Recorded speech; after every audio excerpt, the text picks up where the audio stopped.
Oh, hello there again. Welcome to episode 2, season 2 of The Sheet. Thanks to everyone who was aboard yesterday for the maiden voyage.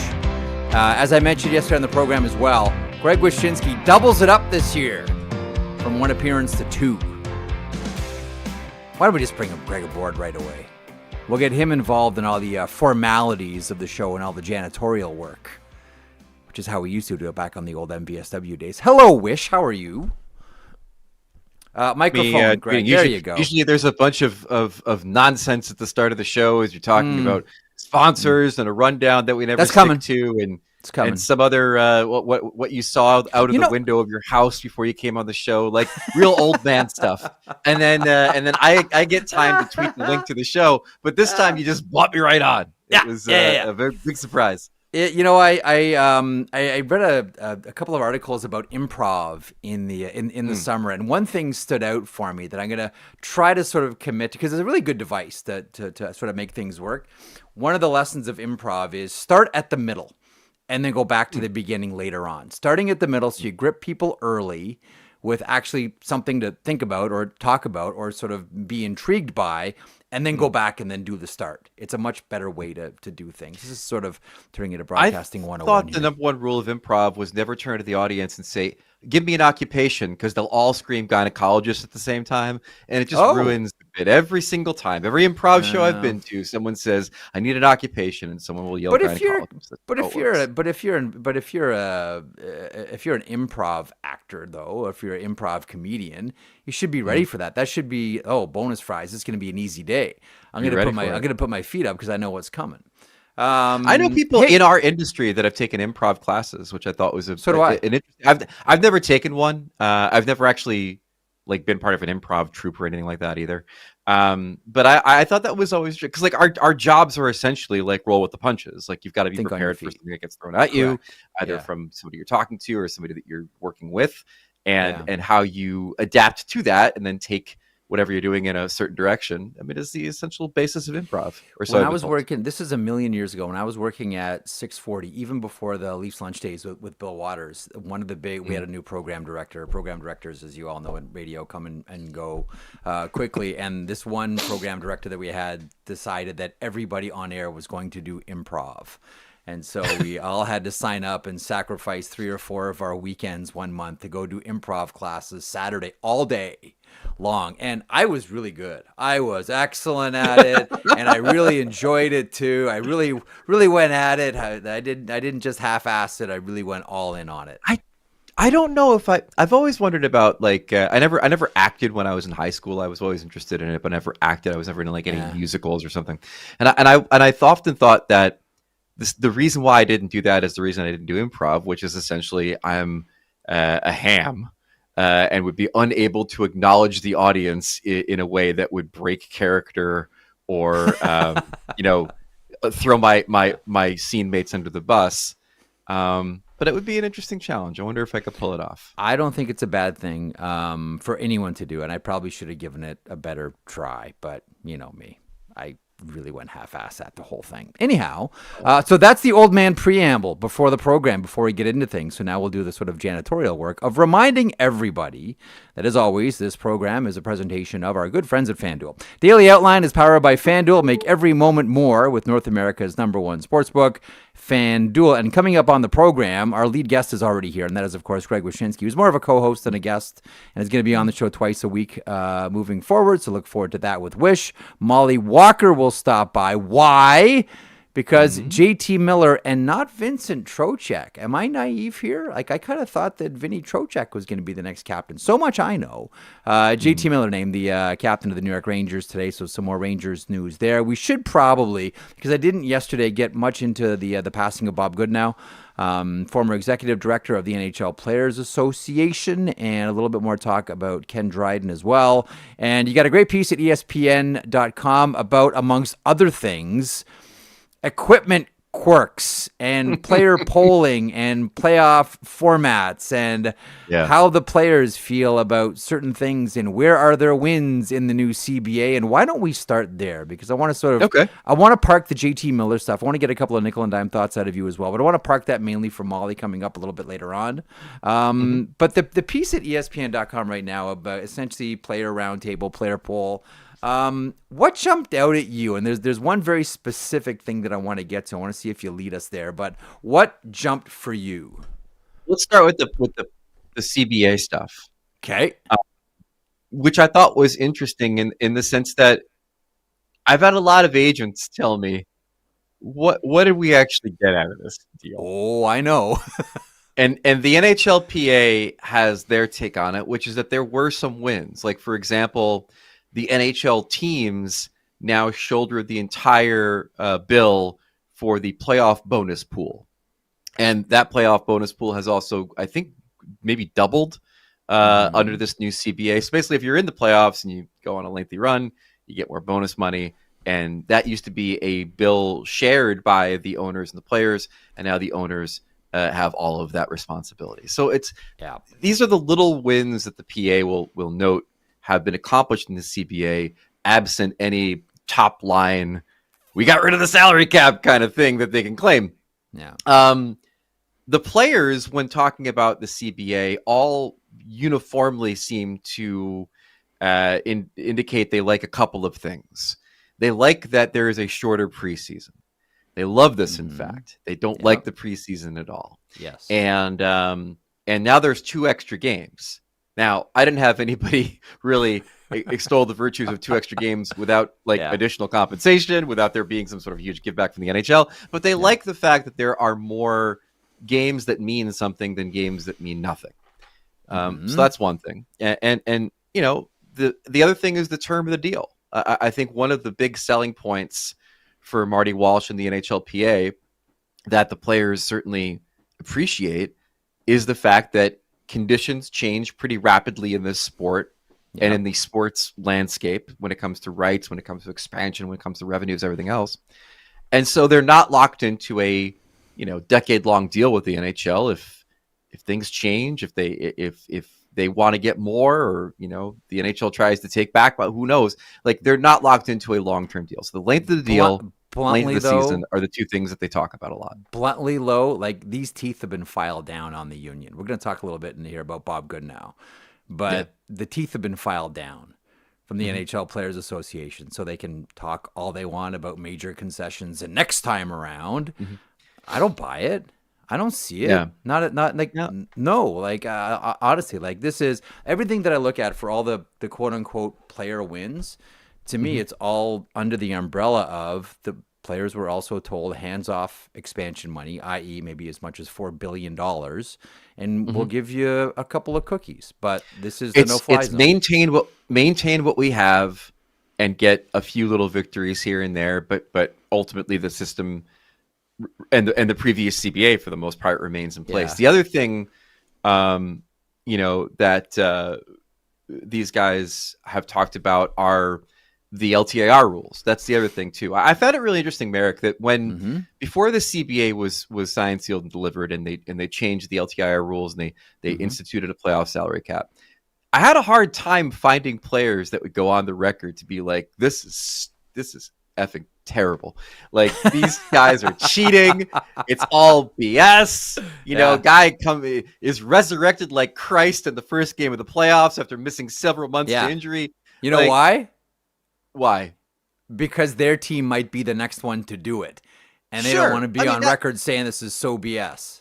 Or it comes off as whining. It comes off as a pity party. Boo-hoo. Now we have to play Vegas, and they got all their guys back, or whatever. Like whatever the reason was, you didn't hear a lot of players talking about it. Now that the CBA has been sealed and they've moved up the rules to this season, everybody's talking about it. Like, I had guys go on the record with me at the player media tour about it. Nazem Kadri's talked about it with me about how they felt it was cheating. They felt it did allow teams to have a competitive advantage, and that they're relieved that the league did something about it. So it's interesting how, like, now they're they're free to speak about it since it's been identified as a problem by the NHL and the PA. And a lot of them are really happy that it's no longer going to be a mechanism through which teams can hide salaries and then bring guys back in the playoffs. One of the things that I thought was interesting in your piece was a number of players focused on the dress code or lack of a dress code. Like first they got, I love that I can wear whatever I want to the rink. This is awesome. I don't think that this is the main motivation for this. I think the main motivation for this, to be honest with you, is the NHL essentially like, let's give them a Pyrrhic victory here. Like this is one of the wins for the players through all of this. Yeah, we're hands off the $4 billion in expansion money, but you see what I'm wearing to the rink, like, dude. But the one I've spoken to attorneys about this, and one brought up a really interesting point with me. I'm not sure if I mentioned this to you before.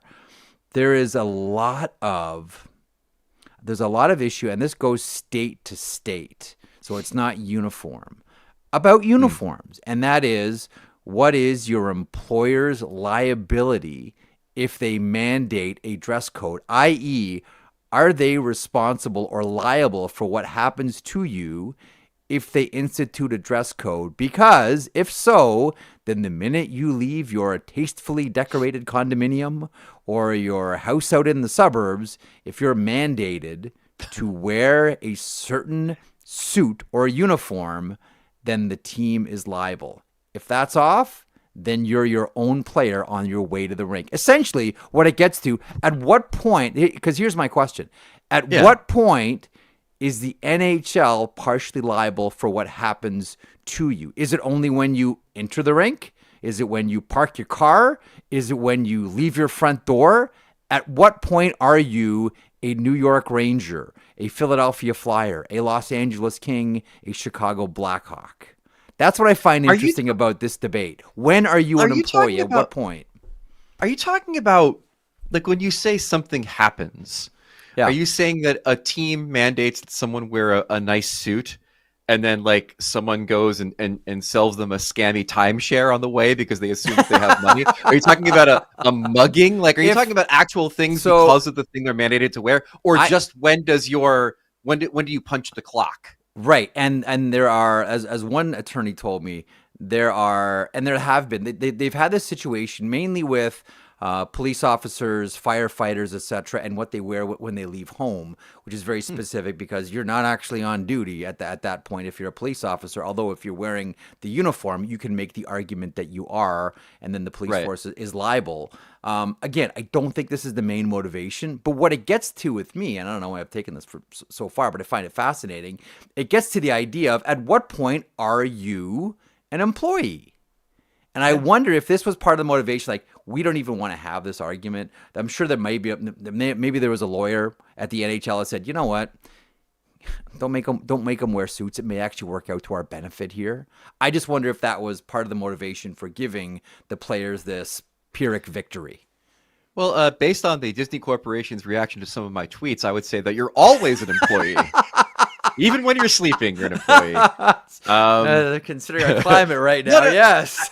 I think who knows if that's part of it, but I will say that, like, when you look around the other leagues, certainly there is a relaxed dress code in many of these other leagues.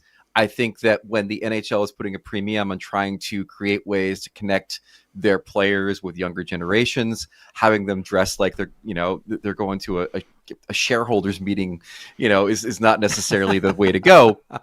Yeah, I don't think you have to wear a suit to a shareholder. I should have said like a board meeting. There you go. Shareholders could be anybody. I could be a shareholder in my underwear. Point being is that I think that this is a way to bring out more personality in the players. But I'm curious on this is, and I talked to a few of the players in the media tour about this. Have you ever had to buy a tuxedo, Marek? I've only rented a tuxedo. I've never owned one. Okay, I own one. You own a tux? I do. Who are you? Yeah. Hey, John Wick? Who are you? I'm apparently the Monopoly man. Where's my monocle? But once you buy a tux, who owns a tux? I don't know any of my friends who own a tux. More of a comment on me, probably. But like, you own a tux? I do. But what happens when you own a tux is that then you start to try to identify moments in your life where you can then wear the tux. You can wear it, because now you're a tux guy. Unironically. Yeah. Oh, we're going to a fancy dinner. May I wear the tux? Well, no, then you'll be completely overdressed and look like a fool. But you're trying to find reasons to wear the tux because you've laid out the money for the tux. Now, I say this because these guys have more money than you and I and everybody watching put combined for the most part. These NHL players, but they have spent a good amount of dough or have acquired through sponsorships and other means a pretty banging wardrobe of suits that they have worn for years, right? And continue to acquire. So my question is, like, even though they are now allowed to, I believe the term was dress in the fashion of the times or something is what the CBA says. Like, how many of them are just still going to wear the suits because they have the suits? They invested in the suits. They like the suits. That's what Robert Thomas said in your piece. And that's the one thing that stood out. We've been doing this since we were kids. A lot of us are probably just going to continue to wear suits. I remember, who was it? One of the guys who worked in communications, or maybe it was team services for the Toronto Maple Leafs. This is in the Matt Sundin era. I remember he was really, I can't remember who it was. He was really happy because at the end of the year, Alex McGillney gave him all of his suits. And because they were a similar size, because Alex didn't want to lug all these suits back to Russia.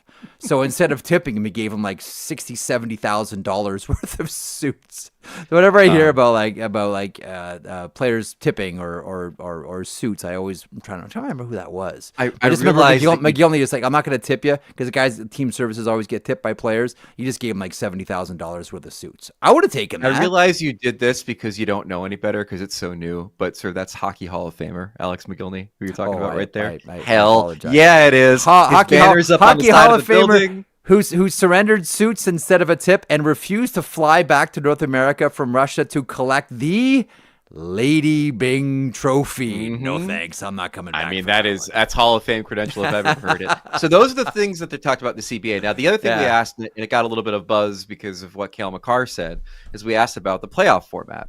And Cuylle McCarr said most of the guys are in favor of going back to 1 through 8 or 1 versus 8 format. And I've come to understand that myself and talking to the boys over the years about the playoff format. I think part of it is it's what they grew up with or entered the league in. Like a guy like Victor Hedman, for example, came into the league when it was 1 versus 8, and that's kind of what he knew. A lot of the younger players grew up with 1 versus 8. That's what they knew. But the other part of it that you're starting to hear more and more of is the idea that you are starting to see the same teams playing each other in the same rounds every year. I think it was McCarr who brought up LA and Edmonton as far as like the wild card kind of cementing these matchups over and over again. So again, it's an interesting argument. The players like the 1 through 8 better, I think, by far, just because it maybe like gives you some fresh matchups and maybe in the words of some of the players protects the higher seeds. If you're locked into a really good division every single season, cough Toronto, then you might not be able to get out of that division. Where the league will step up and say, hold your horses though, is that the wild card format does give you compelling first round matchups. And where I will agree with the league, and I say this as somebody who's worked for a rights holder now for several years, the peak interest in the Stanley Cup playoffs frequently is in the first round. And that's not just because hockey fans are traditionally ones that fall off as the weather gets warmer and the pools open, but because you have the most teams and you have the most games. And if you have interesting rivalry matchups in the first round, you may be able to maximize that. And so I kind of see both sides, but I'm a 1 through 8 guy myself. Well, let's be honest, Marek, I'm going to expand the playoffs beyond the scope of 16 teams guy. But if we had to keep the 16 teams, I'd like to go back to 1 through 8 as well. You know my theory on why this isn't changing. Please. My theory on why this isn't changing is I think that Gary Bettman, and let's just all assume that Bill Daly is going to be the next commissioner of the NHL. I think Gary Bettman, who's closer to the end than the beginning, we all know that. I think Gary Bettman is setting up Bill Daly for some easy wins when he takes over. You mentioned this. I really, really do believe that there's a number of things that the players want and the fans want, and these are easy, simple wins for the next commissioner when he comes in. We all assume that it's Bill Daly. That's the theory that I'm working on here. I did find it interesting because I asked a number of the players about expanding the playoff field because it's, kind of my pet project, and not a lot of support there. Now, the guys kind of feel like if you are right now, given the number of teams, you should be one of the top 16 teams in this league to be able to get into the playoffs, or the top 8 in each conference. And expanding it would water it down. Again, I didn't necessarily present the play-in game system that I favor or get into the weeds on it. I have very limited time with these guys. But for the most part, nobody really stepped up and said, yeah, I'd love to see the 10th seed get in. Now, a few of them did say that'll change if we end up adding more and more teams. But right now, since it's, quote, half the league, I think they're fine keeping the field the way it is. You know what? I'm glad you got us to the adding more teams thing, because that was part of like that's sort of always in the background in the CBA negotiations. Like, we're all looking at Atlanta, obviously, Houston. This summer really spelled one thing out for me, really, really obviously. That if I'm the NHL, I'm not scared, but I'm very sensitive about expansion right now. Because how many teams were looking for a second line center? How many teams were looking for a goaltender? Like, once upon a time, it was like, oh yeah, I need this guy. There's plenty of these players around. The reason everyone wants a second line center is there's not a whole lot of them. The reason everybody wants a goaltender is there's not a whole lot of them. If I'm the NHL, I'm really concerned right now about overexpanding, because for the first time in a long time, Greg, the players aren't there. They're not. There's not enough players for more than maybe one more expansion team. Like, I'm of the belief that after this next round of expansion, it's quiet for a long time. And I even say, like, right now, I don't know if the players are there. And this summer hit me in the face really obviously. How many teams looking for forwards? How many teams looking for another defenseman? And you can't find them anywhere. Matt Grizzlick's like, what? What? What are you talking about? Right over here. What are you talking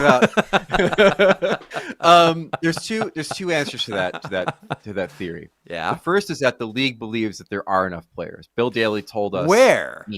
Where are they hiding? ESPN, they keeping them in a closet somewhere? Where are they? He says that he's confident that there is a deep enough pool of players and a strong enough pipeline of players where they could further expand and not, run out of guys. But he didn't say this, but I'll say this. I don't think they give a shit. What has happened since Vegas and Seattle entered the league? Yeah, offense value. I know. Franchise value's gone through. Offense spiked to the highest levels that we've had since the early 90s. Power play spiked to the highest levels of efficiency that we've had since the late 80s.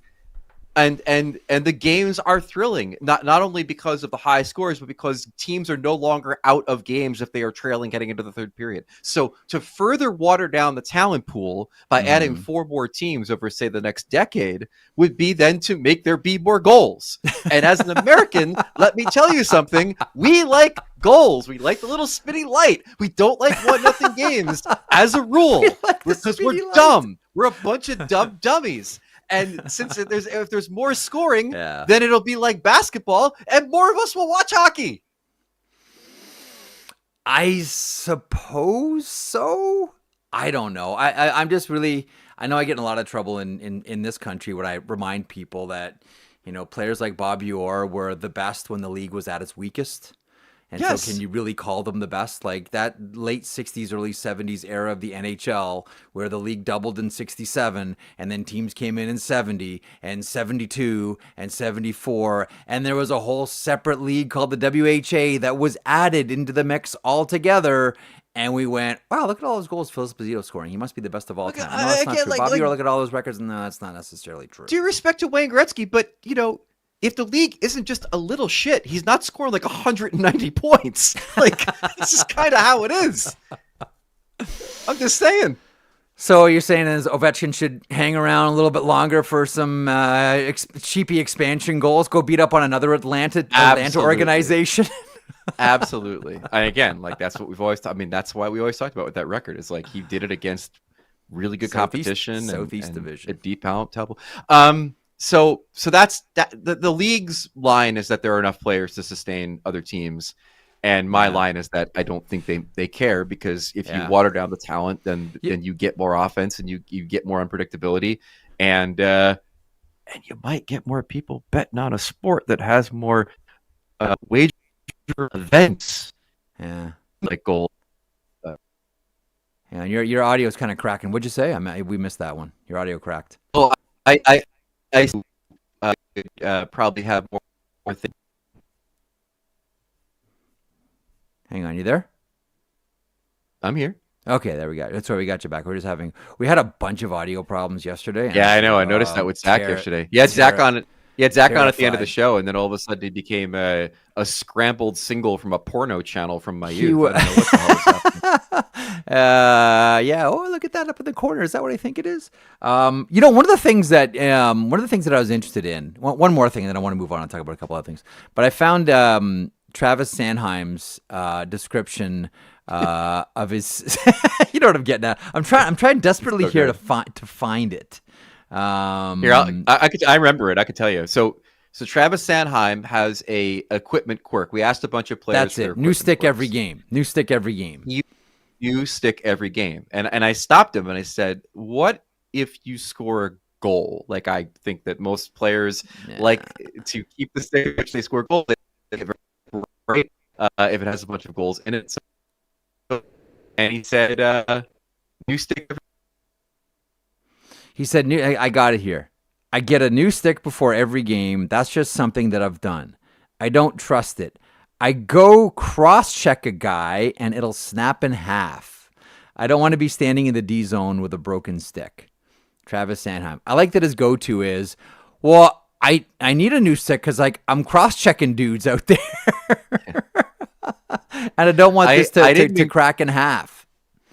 Yeah, I didn't include this in that little bit, that paragraph, but I said to Travis, I'm like, so you're to me that, you get done with the game, the space of all cross-checking, and then you have to dispose, get a new stick. Hey, let's get Greg to reconnect. We're having more issues here with our connection once again. The point that I wanted to make with Wish. Oh, nice screen freeze there too. On Greg. We got to get this sorted out. This is so bad.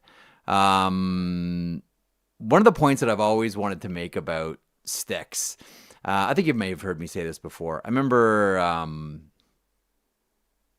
who was telling me this one? I think Bernie Federko, about how it would be different if players had to pay for their own sticks. Now, no one's suggesting that players need to pay for their own equipment in the NHL, but I always sort of look sideways sometimes when I see players handing out sticks. Now, it's a great thing. I love it when kids get sticks. We all do, right? What's better than a kid gets the stick and runs back to their parents or whoever they're with, they have a big smile on their face, and that's awesome, and everyone says the same thing. Look how generous that player is. Well, I got news for you. That player is not paying for that stick.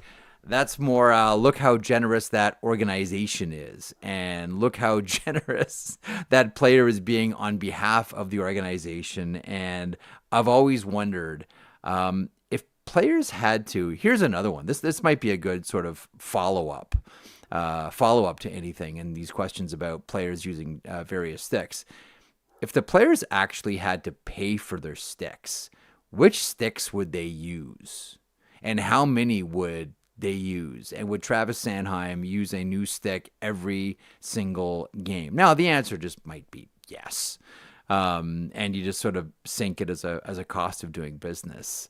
But I really do wonder how many sticks would be given out if players had to actually pay for the sticks that they are giving out. As we stand by for Greg to rejoin us here, and once again, we're having various tech problems here that we're going to need to sort out here sooner than later, and apologize for the issues that we're going through right now. One of the other things that I wanted to get into yesterday and really didn't get a chance to, and hoping to do it here with Greg coming up in a couple of minutes here, and that is, I spoke a little bit about Ken Dryden yesterday. spoke a little bit about Ed Jockman. The other passing that happened over the weekend that really does bear some commentary, because he was so significant, a person in hockey for a long time, and continues to be, and that is the former executive director of the NHL Players Association, Bob Goodenow. Greg, just as we get you back on here, the passing of Bob Goodenow was sudden. I talked to some people the weekend who had, just been texting him like a couple of days before. This caught everybody by surprise. Talking around with various people, and I know I sort of made the comment earlier about the NHL Players Association now that has their fangs all sanded down. When Bob Goodenow ran the NHL, first of all, and we always think of the pendulum effect, when Bob Goodenow ran the PA rather, this is coming off the heels of Alan Eagleson and his criminal behavior towards hockey players, for which he was, rightly penalized. But that became a nasty Players Association. And I shouldn't say nasty. That was one that really stood up and had their back straightened about their rights. When I say the name Bob Goodenow, what comes to your mind right away? What comes to mind is that he, for about a decade, led a resurgence in the Players Association that brought about that exponentially increased players. So he led the salary disclosure, so all the players, how much the other one was making. Yeah, and it's not easy to do that. You have to get embarrassment. You have to get through levels of pride, to get through a lot of things for that. And once it did happen, then salary started to increase. I think about how the NHL was, in fact, the last pro sports league to not have a salary cap or a luxury tax until it did. And Goodenow and the players fought that through the early part of Bettman's tenure. Ultimately, the legacy of Bob Goodenow is this, I think, Jeff, which is that he was incredible at bringing the players together, and he was incredible at increasing the community, keeping the members in, which helps. And then what happened was Gary Bettman was able to build a stronger coalition amongst the owners that didn't fracture when the pressure was completely turned up during the 2005 lockout. Yeah. And the communication and the relationship building that Goodenow had done for about 12, 13 years failed at the most critical time. And you had players that felt like the union wasn't giving them all the information they needed. Yet you had players like Sean Avery saying at the time that Goodenow had brainwashed the players, which is something you didn't hear during the previous labor fights. Yeah. And I think that you just saw the kingdom crumble. And as you've probably noted, the minute the PA acquiesced and offered a salary cap, it was over before the season was canceled, was the moment the gig was up, and was the moment the players' coalition fell apart. Yes. By the way, and it seems like it was the only other books have sort of dabbled into it and sort of winked at it, but the only one that really has taken a big chew or a big look at what happened with the rise of players' salaries leading into the 04-05 lockout was Bruce Tobin with his Money Players book, which for my money is like mandatory reading for all hockey fans that are interested in these types of issues. The thing about Bob Goodenow is, and I'll always remember this, one, the way he did free agency, like the way him and Ian Pulver, who's now owns Will Sports, him and Pulver were sort of at the hip with how free agency was going to go. And, come summer free agency, this player was going to sign first for this amount, and then this player was going to sign second. It was a thing of beauty that they had put together. And as you mentioned, players' salaries rose significantly and their power rose significantly.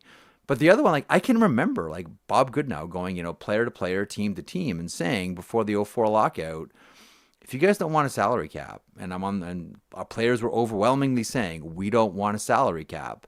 Bob said, prepare to be out for 2 years. And they all said, all right, we're on the same page. We don't want it. We're ready for it. We can tuck it away. But then the minute they started missing paychecks, it all started to crumble. The players didn't realize two things. One, they didn't realize how much money they'd lose and how much that stung. And then the other thing they didn't realize, and I think it was Avery who said this too in the same Los Angeles Times interview, they didn't realize how much money the owners actually had and how they will be able to stay out and not be as financially impacted by it as the players were. And Goodenow, to his credit, tried to bring about that change. He tried to bring through, let's bring cost certainty, as Bettman called it, through a luxury tax. Mm-hmm. I listen, I'm a players guy. I think the league is better off with a luxury tax. I think some of the things he was fighting for were really important, but there's no question that the league was in a not a dire necessarily, but in a pretty bad financial way, to the point where there needed to be some curtailing of spending. I just happen to think that the players' suggestion on how to do it was better than the league's suggestion on how to do it. But, as history has shown, Marek, and you could agree or disagree, I mean, there's no question that the salary cap maybe had a beneficial impact on the health of franchises, would you say, at this point? Are you kidding? The moment the salary cap got, remember that both sides signed off on a salary cap. Again, like the number one job for Gary Bettman has always been franchise value. Franchise value skyrocketed and continues to skyrocket. And that's like, there's the game of hockey, and then there's the game of hockey. And that's the big game of hockey, franchise value. Yeah. And you might have been able to get there anyway again. You maybe would have, like, through a luxury tax, but, the franchise values grew. The kinds of owners that were buying into the league and investing in not only arenas, but the areas around arenas changed. I mean, like there's undeniable benefits that have come about under the cap. I just don't think it's a binary choice, because I'm not of the belief that if we had a different system, some of those things wouldn't have happened as well. But you can't deny that they happened under the cap that the NHL established. Do you find it as odd as I do that at the NHL Players Association, the employees aren't unionized? It trips you up, because you try to call it a union and it's not a union. It's not. I don't know, man. Like you mentioned, it's a time in NHL labor where everyone's doing pretty well. They don't want to wreck the system. They're getting incremental wins. They've got their international games. Yeah. The owners are footing some more of the bills, and everyone's doing pretty good with the rights deals and with expansion. When things turn, we'll see where we are. Want to get to Mollie here really quickly. Final question. For me, the answer is yes. I'm curious what it is for you. Should Bob Goodenow be in the Hall of Fame? Of course he should be. The whole that's a controversial take for a lot of people. That's a really controversial take for a lot of people. Yeah, because they're big babies that don't want the guy on the other side of the negotiating table to be in the Hockey Hall of Fame. Look, the category is builders. This guy helped build where we are right now, insofar as player salaries, insofar as a lot of the things that were broken about the PA under previous leaders, to getting to where they are now. And he's got a hell of a legacy. He's part of the story of hockey. That's the other thing about the Hockey Hall of Fame. Like, it's, for a lot of these things, it's kind of just like, are you part of the story of hockey? That was always my argument with McGillney. Like, you can't tell the story of hockey without McGillney. Oh, by the way, he was also an amazing player. Like, you can't tell the story of the last 40 years of the NHL without Bob Goodenow. He pulled the Players Association out of the wreckage that was Alan Eagleson. Okay, let's get to the big hockey story of the day, and that is the New York Rangers have a new captain. It is JT Miller. We have deliberately stayed away from the story because no one can talk about it with the authority that Mollie Walker from the New York Post can. Let's bring Mollie on to the program right now on the sheet. Mollie, first of all, thanks so much for joining us today. I naively, I'm going to throw in the naively thought that this was going to be an announcement about Vincent Trocheck. I thought all summer, okay, it's going to go Trouba to Trocheck. That's the way it's going to be. You're closer to it. Tell me why I'm wrong. I don't think you were naive at all. I think that it definitely came down to the two of them. And as we all saw when Jacob Trouba departed the Rangers, Vincent Trocheck really stood up and filled in that leadership role. I remember him calling all the writers together when he was debunking a story that was coming out Toronto about, all the Rangers talking about Chris Drury in one of their players only meetings. Like, he took the initiative to call us together and say, let me set the record straight, yada, yada, yada. So he really stepped up last season and tried to fill that role. But I think that with JT Miller, I mean, look, the Rangers have wanted to get JT Miller back since 2022. And I think that they look at him as someone who they want the entire team to emulate, both on and off the ice, especially with the way, he manages his emotions. But I feel like it was the right decision, because I feel like, no knock against Vincent Trocheck at all. He's an alternate. He got elevated to them, and he's very much the leadership. But JT Miller has a different kind of presence to him, and he really walked into that locker room, and they needed a little bit of that so desperately last season. So I think it was only a natural progression that he takes over this role, and the fact that they announced it now was pivotal, I think.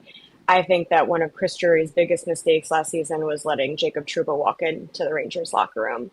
And I feel like, Jacob didn't really know where he stood and all that kind of stuff. Nobody has questions about their role coming into the New York season. And there's no questions, and everybody knows task at hand, and there's no confusion, and it's set in stone, ready to go, no deliberation, down to business, So I think it was really important for them to do that. Wish. Are you a little surprised? Hi, Mollie, by the way. Are you a little surprised that he gets the captaincy after everything that went down in Vancouver, where there's like locker room schisms and the accusations of bullying, and he's always seen as this difficult guy? Like maybe ultimately that's what they need with a captain. This went on this, but he didn't leave Vancouver looking to win the Mark Messier Leadership Award. No, definitely not. Look, I think that I could tell just being around him when he got to New York, it was like so much was alleviated off of him. I didn't see that guy that a lot of people reported on in Vancouver. I saw a completely different guy who was so happy to be there, so comfortable, so light, which is, it's rare to call a guy like JT Miller light, but he was. No, it's true. So I think that what happened in Vancouver was a separate situation, and it clearly festered for quite some time and really reared its ugly head last season so publicly. And I can't even imagine what it was like for that locker room and for those two players to be dealing with that kind of scrutiny on a day-to-day basis, and it just being so publicly out there. But I feel like he's in a completely different situation. It's a completely different team dynamic. And I think it's, he's coming back to a place that he's familiar with as well. So I think he is a little different here in New York. So I wouldn't necessarily say it's fair to compare it directly, because he's in a different situation now. I'm wondering how much of a consideration or maybe concern this is. And I'm not saying that this is necessarily always the wrong thing to do. Sometimes we've seen, and I think about, Winnipeg with Wheeler, who's now, of course, with the New York Rangers. Like, that room was run really hot, and some guys reacted well to it, and then other guys were called Patrick Laine, and they found their way elsewhere. Is there a risk, considering how sensitive a season this is for the New York Rangers, about maybe running the room too hot? Like, let's make no mistake about it. JT Miller is an intense individual. We've all seen, JT Miller before. Is that a concern? Is it a risk? How do you feel about the idea of maybe running a room too hot? I think there's always a risk, especially with a guy who has the reputation like JT Miller. But I also think to risk going into this season without a solidified leadership core. I feel like there's so much talk about how there hasn't been a team to win the Stanley Cup without a captain since God knows how long. It's been a really, really long time. So I think that was something that was on their mind, and it was something that they just wanted to be clear with from the beginning, and allow him to make his impact and make his mark on the Rangers in this role from the first day of training camp, and set the tone was also the verbiage that was used to me. You know, like, if anything, yeah, that locker room ran a little hot. But hot isn't. It was something completely different. The disconnect, the eggshell feeling, the just uncomfortable and uneasiness of it all. It wasn't hot. Like, it wasn't like everybody was pointing fingers at each other. It really wasn't that. It was, what the hell is going on? You know, kind of deal. So I think that you would hope that the Rangers are coming into this season feeling embarrassed about what happened last season. And the amount of players who expressed pleasure when you said what was going on with the team dynamics in the room, that by presenting JT Miller at the helm from the very beginning allows there to be some order and an understanding, I'm sure, is going to be part of the conversation of what the expectations are of how they're going to operate as a team moving forward. Again, no confusions about everybody's role. Everybody knows what they are in charge of going into this season, and I feel like that was really important to the Rangers. Wish? I wanted to ask you about Adam Fox. Took a lot of shit in Four Nations, especially from inside of Team USA, about the goal that was given up to Connor McDavid. I thought a pretty good year last year. A lot of people did not find it to be as they found it very whelming, I think would be the term. There's been some talk whether Adam Fox has plateaued as a player. You see him every night. What are your thoughts on Adam Fox at this point? I think that last season was pretty unique, and I feel like the whole team took a dip, and that included Adam Fox. And, you know, like you said, being someone who's watched him, you know, from his Norris winning season, it was underwhelming for Adam Fox. By Adam Fox level standards is kind of how I would say it. And I think that, you know, again, I hate to use the word embarrassed, but I feel like he was embarrassed by Four Nations and how much talk there was about it. So I would imagine, I know that I've heard that he's in the gym, you know, he's putting in the work. A lot of guys really got to the gym this summer. And I feel like that's where it starts, is the hard work in the offseason. And so my expectations for him is that, you know, we should see a fired up Fox this season, looking to reestablish himself as one of the top defensemen in this league, because he is, and he knows he is. And I'm sure that making Team USA and impressing Mike Sullivan behind his bench is part of his plan as well. Makes sense. Last one, Mollie. I think that Vladislav Gaborikov has been for a number of years here one of the more underrated defensemen in the NHL. Nobody is underrated or overrated who plays on the New York Rangers, because everybody watches and everybody knows, and there are no secrets. Your game will be exposed, positive or negative. Expectations from the Rangers on Gaborikov. I'm excited. I'm excited to see Gaborikov in action. I'm excited to see he's probably going to start alongside Adam Fox. Excited to see what they could do as a pairing. I think it'll be good. I think the expectations is, you know, they wanted a guy that could really play off of Adam Fox. And Lindgren was so unique because they had spent so many years together. You know, they were teammates, you know, going all the way back to the U.S. National Development Team Pro. So I feel like they wanted to make sure that they were bringing somebody in who they felt like could complement Adam Fox, and that is how we landed on Gaborikov. So I think it'll be good, and, you know, it'll be interesting to see Adam Fox with somebody else for a pretty long period of time. Never a dull moment. Go ahead. I had one quick one. Can't go yet. Listen. Okay. Mika Zibanejad, sensitive soul. He's looking around the locker room. He's like, "Where are all my friends? They all left. Where's Mika?" Like Mika's like, "Where's Kreider?"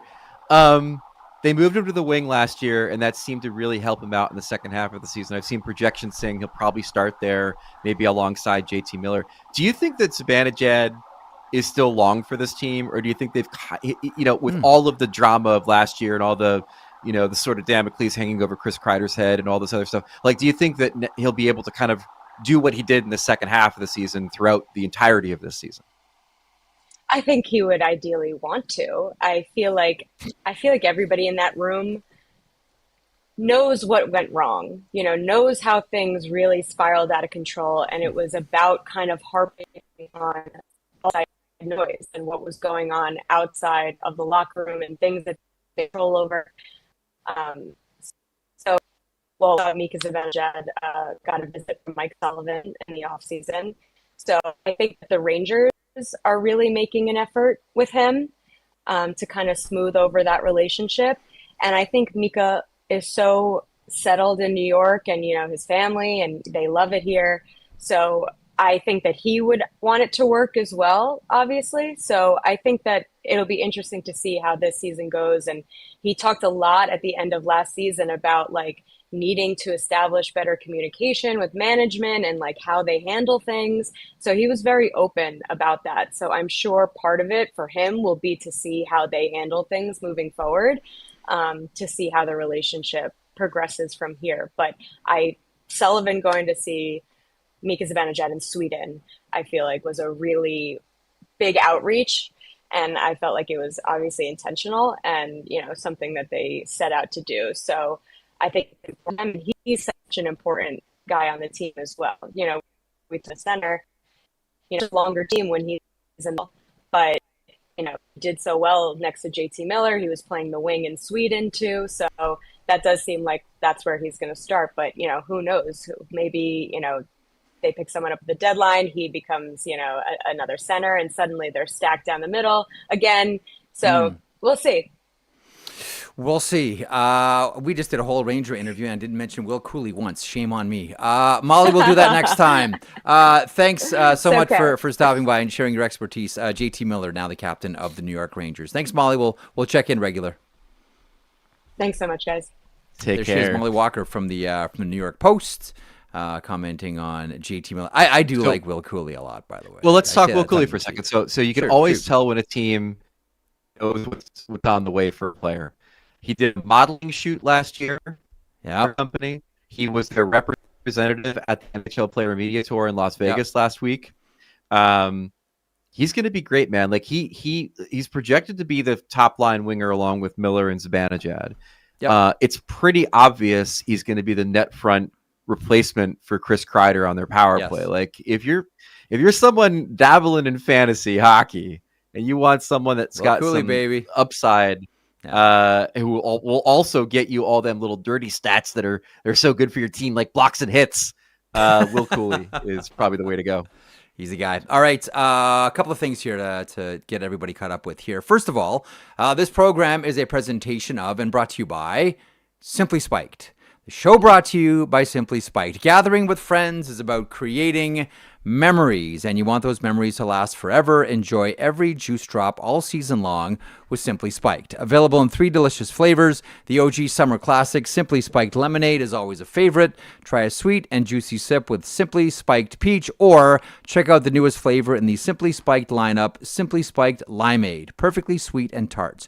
Don't know which one you want to try? Cherry Limeade or Blackberry Limeade? Why not try them all with the Simply Spiked Variety Pack? These juice beverages are 5% alcohol, contain real fruit juice, and are the perfect refreshing drink. Simply Spiked pairs perfectly with any occasion. Hang out with friends, backyard bonfires, and more. Simply Spiked launched in Canada in 2023 and has been bringing the juiciness since. Pick up Simply Spiked at your local liquor store for your next hangout. Must be legal drinking age. Please celebrate responsibly. I want you to cherry pick something really quickly because you were with us yesterday in the chat for the Kyle Dubas interview. What stood out for you? I think I know what you're going to say here, but shoot. Well, I mean, first of all, that you asked the question about the 2 phones, which was fantastic. I ran and transcribed the answer as quickly as I could because I love when. This is why you and I get along so well. Is because both of our minds go to the weird places of why hasn't anyone ever asked him about this. Look, the Sid stuff is interesting in the sense that it's pretty clear, and Josh Yohe at The Athletic wrote something today that kind of speaks to this too. The narrative coming out that there is a pull around Sid, his agent, that think for the betterment of the player and frankly for the league, he should no one. And then you have Sid who wants to stay. And which side will win out in the end? And, it's his comments about that were interesting. What did you take away from it? I think right now, and I know that Dubas said in the interview, he's not trying to speed up development for any of these players, but I really think that they want to get all the Koivunens and the McGroartys into this lineup as fast as they can so they can get the Sid rub. Like, part of it here is, pass the torch to those that are coming up next. And part of remodeling this franchise and preparing it for what's next is having Crosby be part of that development package. The question is, and this goes to Crosby, what's going to win out? Loyalty or competitiveness? We all saw Crosby at Four Nations last year and how cool that was. Crosby involved in, meaningful games that late into a season. And can you imagine seeing playoff Crosby all over again? And he, I'm sure, felt that too. Doesn't want to turn into the guy that goes, doesn't want to be the Ryan Smith that just goes to the World Championships every year. He wants to be playing in the playoffs. That's what he wants. So what's going to win out here?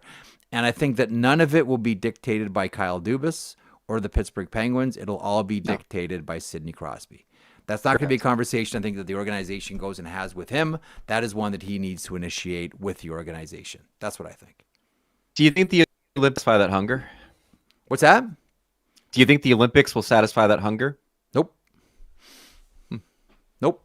I think it'll be part of it. I think that'll probably satiate part of it, but I don't think, I think the guy certainly, he's won gold medals. He's won Stanley Cups. He's like any other player, just wants more, right? Just wants more of them. I think he wants to play for gold in the Olympics, and I think he wants to play for the Stanley Cup. I think he wants to be on a team that you look at and you say, yeah, this team's got a shot at winning the Stanley Cup. And the conspiracy theory is still out there. The reason that Sidney Crosby came in at the price tag that he did on this contract perhaps was to allow the Pittsburgh Penguins an easier chance to move him.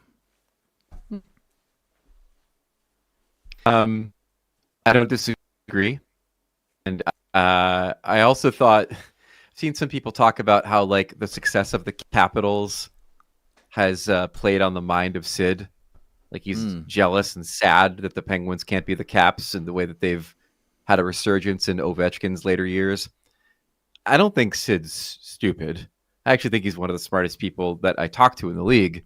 The Capitals were able to do that because they had the benefit of not having a large veteran core around which to build. They had Ovechkin, they had Backstrom and Oshie, both had a cap, and also they hit on some bold bets with Dubois and Chychrun and Logan Thompson, and you need assets to acquire those players. And I think that's the other problem for the Penguins is that they have a veteran core that sucks up all the money, and they don't have a lot of assets through which they can acquire. They can make the same bets that the Capitals made. Right. Before I bid you good afternoon, we're heavy on time here. Any final thoughts or anything that we missed on that you want to get to? I wanted to mention it to Mollie. I forgot to. Did you see that the Rangers having their sponsor patch on the shoulder? Yes. And I think Detroit is doing the same thing. It's interesting. The integrity of the original 6 jersey is paramount in the sponsor patch thing. That is for, you know what? Hold on to that one because that's for a bigger discussion.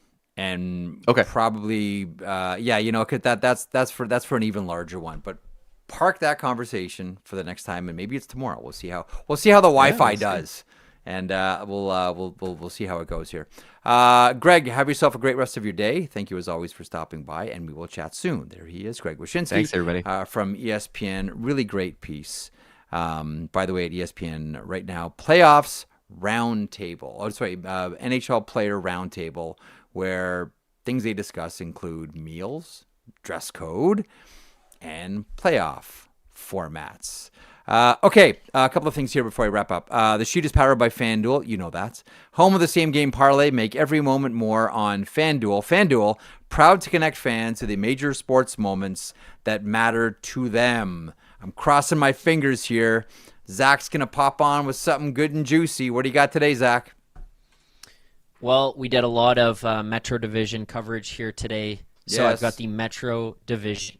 The New Rangers are third in the Metro plus 550, following New Jersey Devils plus 300 and Carolina Hurricanes plus 120. Right.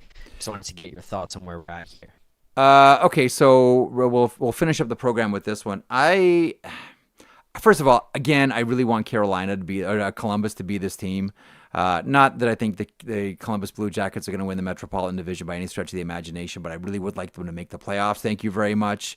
I still think the Washington Capitals are a really good team. We'll be curious to see how Ovechkin is in what we all believe to be his swan song season, now that he already has the record. New Jersey's fascinating. Again, that's a team that you say to yourself, I don't know that I can make up my mind about the New Jersey Devils until I see them healthy for an entire season and into the playoffs. But man, once again, I really like what the Carolina Hurricanes did. And under Eric Tulsky here, they've been able to essentially completely redo their blue line and still come out with one of the best blue lines in the NHL. I think a lot of us are really curious to see what this team's going to look like without Brent Burns and Dmitry Orlov. I still think that this is one of the elite blue lines in the NHL. K-Andre Miller seems like he's a wonderful fit for that back end. And does the hunt for a goaltender continue for the Carolina Hurricanes? But I look for the Canes to win the whole thing. I still think they're the class of the Metropolitan Division. Jury's out on the New Jersey Devils. I think it's jump ball with the New York Rangers here, although I really do like the addition of Vladislav Gaborikov, as we mentioned to Mollie Walker a couple of seconds ago. And man, I want to see the Columbus Blue Jackets. I really do. So close last season. And here you go. You want to do prediction time? By Christmas, all right? By Christmas, Jet Greaves is the number one goaltender for your Columbus Blue Jackets, and Adam Fantilli turns himself into a top 10 scorer in the NHL. How's that? Great. Technology aside, thanks so much. It was a wonderful program. Thanks as always to Greg Wyshynski for stopping by. Thanks to Mollie Walker from the New York Post. Thanks to everybody in the chat once again. Always some good goofiness there and some intelligent thoughts too. Let's not discount that. On behalf of Zach Phillips, Marek signing off. We got to fix a couple of things here as we're kicking off the season. We'll get on that ASAP. Hopefully we're back tomorrow with clean feeds, let's just say. In the meantime, enjoy the rest of your day. Thanks for listening on your favorite podcast platform, watching here on YouTube.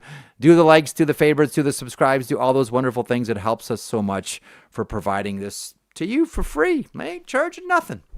Thanks. Tip your Zamboni driver. We're back tomorrow.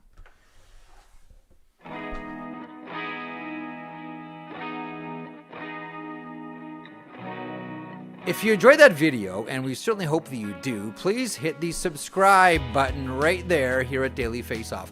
I will put this lineup up against any hockey lineup anywhere.